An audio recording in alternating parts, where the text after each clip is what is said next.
A teacher who claimed to see UFOs hovering over a Melbourne school says military officials threatened to have him fired if he ever spoke about the incident. On a seemingly ordinary day in Melbourne, Australia, darkness descended upon Westall High School, leaving a community forever haunted by a mysterious encounter. Today, we delve into the shadows of the Westall UFO incident, a chilling episode that defies explanation. April 6, 1966, an unsuspecting Wednesday morning at Westall High School, now Westall Secondary College. Students and a teacher forever changed by what they witnessed. A flying object, described as a gray saucer, twice the size of a family car, adorned with a slight purple hue. It descended over the high school, vanished behind a stand of trees, only to reappear 20 minutes later, ascending rapidly towards the northwest. I was precipitating various chemicals in order to make crystals, and I just happened to be looking out the window, thinking how to fudge my science report. What I saw directly south was something that I'd never seen before. We were out playing sport on the oval. One of the kids yelled out, look up in the sky, you know, it's flying saucers. And I remember we all looked up and it really was a flying saucer. I mean, from what you imagine, a flying saucer, it was a round silver disc. And it seemed to be very low over the school. And I remember kids screaming and running inside. The student came in, was hysterical, leaned up against a sliding door, screaming, "There's a flying saucer in the oval."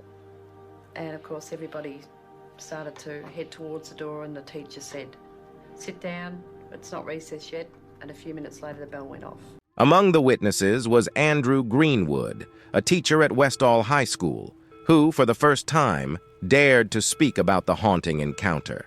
Recently surfaced audio, believed to be an interview between Greenwood and American physicist Dr. James E. McDonald, unravels the mystery further. The recording, considered a monumental piece of evidence, offers a rare glimpse into the mind of a man who witnessed the unexplainable. And recording next a discussion with Mr. Andrew Greenwood in connection with the Westall sighting. How did the whole thing unfold, man? Right from the beginning. Well, I remember back now. I think the first thing I heard was I was teaching. One girl raced in and said, "Mr. Greenwood, quick, flying saucer outside," etc. I went out, and there must have been more than half the school, about 300 approximately of them.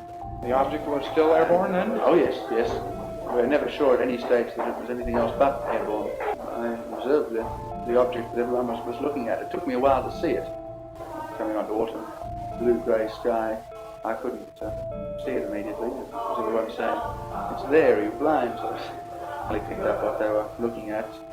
Was it quite small in size? The only thing I've got to compare it against is later on there were some small aircraft, Cessna-size aircraft. It was approximately 2/3 the length of one of those. Greenwood paints a vivid picture of the UFO. Gray, with an elusive shape, a big plate with a mysterious bulge in the middle. Its movements defied the laws of aviation, hovering, accelerating, and disappearing with an eerie swiftness. As the object toyed with the sky, a peculiar game unfolded. Greenwood recounts a light plane's entrance into the narrative, as if summoned by the UFO's cryptic agenda. It was on its own when we first saw it. The next thing we noticed was the presence of one of these light planes. I say Cessna type, I don't know what it was exactly. More planes joined the celestial spectacle, turning the event into a surreal dance between man-made contraptions and an otherworldly force. Enter the media, attempting to cloak the event in mundane explanations. Australian newspaper The Age suggested a weather balloon, a dismissive gesture that failed to quell the unease among the students and faculty. "Object perhaps balloon," the headline read. Yet the skies over Westall held a secret darker than a mere balloon. I think like a lot of other people, I just shut up about it because of the ridicule. And it was everybody. You know, you were a kid, you were making it up. So you just be quiet, and in your mind, you just think, I know what I saw, and no one's ever going to shake me from that. I know what I saw. because I knew I wouldn't have a chance to have a cup of tea any other time, I went to get a cup of tea. And then because I was a smoker, and this is something that has stayed with me for 42 years, yes, I lit up a cigarette. And so I don't know how much I delayed before I went outside. Everyone just took off out into the oval. In time to see it lifting off from the oval. It was probably, I don't know, 50 feet or more in the air at that stage. I see Andrew Greenwood, the science teacher, coming towards me, and he said, "Did you see it? Did you see it?" And he pointed up in the air, and I said, "No, see what?" I have a very, very clear picture of him, and I remember almost exactly what he said. And he said it was up in the sky, it moved at incredible speeds, it hovered, it seemed to go away, and there seemed to be light planes. He thought Cessnas he thought they were actually checking it out from the Melbourne airport, and they were circling around it. Sort of stopped dead, and stopped dead in the air, and then it just sort of started descending straight down. And I'd say it got down about halfway up that gum tree or above the goalpost and sat there for a while, and then it just sort of lifted straight up and then just took straight off. This thing went down behind the trees, then it came up, and it was like it had become aware of these planes coming in, and it just went woof and just left them like they were standing. Greenwood's attempts to unravel the truth faced resistance. The headmaster dismissed the encounter, accusing Greenwood of hallucinations.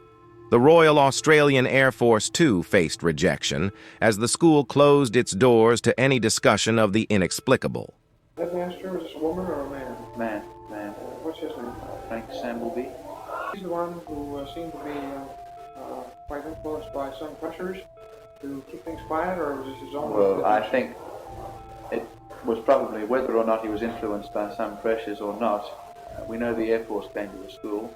Whether or not anything was said to him, I don't know, because of his own volition.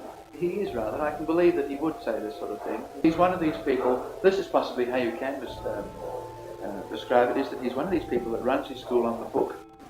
And if it's not in the book, you don't do it. And there's no UFO sightings in the book, how to handle that. So therefore you ignore them.